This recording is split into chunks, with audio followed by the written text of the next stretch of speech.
Melaghar police acting on a tip-off have seized a massive quantity of 104 kg of dry cannabis from a house in Indrakumar Para under the Taksa Para area. The raid, conducted on the residence of Rajesh Kumar Debbarma, was a significant success for the local law enforcement authorities. Upon receiving confidential information, officers from the Melaghar police station swiftly organized a search operation. However, the accused Rajesh Kumar Debbarma managed to evade capture, fleeing his home before the police could arrive. The recovered cannabis was found stored in 4 large drums, indicating a well-organized illicit drug operation. The police have registered a case against Rajesh Kumar Debbarma under the Narcotic Drugs and Psychotropic Substances Act. The officer in charge of the Melaghar police station stated that the raid was carried out based on reliable intelligence.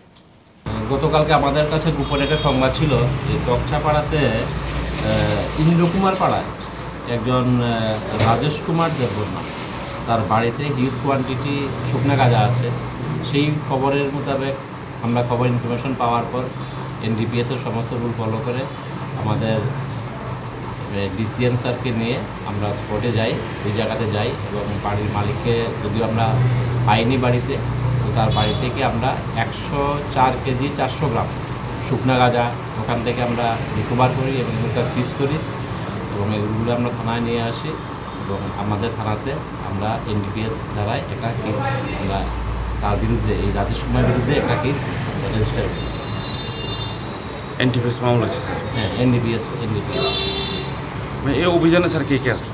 এই অভিযানে ছিল আমি ছিলাম, আমাদের মেলাঘরের DCM ছিল, তারপর আমাদের sub inspector Ramakrishna ছিল, আমাদের ওমেন সাব ইন্সপেক্টর অনামিকা দত্ত ছিল, এসআই অসিত ভট্টাচার্য ছিল, টিএসআর বাহিনী, গভর্নমেন্ট পুলিশ, টিএসআর স্টাফ নিয়ে আমরা এই অপারেশনটা। স্যার আগামী দিনে কি অভিযান অব্যাহত? হ্যাঁ, আমাদের কাছে যখনই কোনো এই ধরনের খবর আসবে আমরা সেরকম আমরা অপারেশন চালিয়ে যাব। He added police force remains vigilant and will continue to conduct similar operations in the future based on confidential information. Reported by Musara from Sonamura, Chini, Khorang.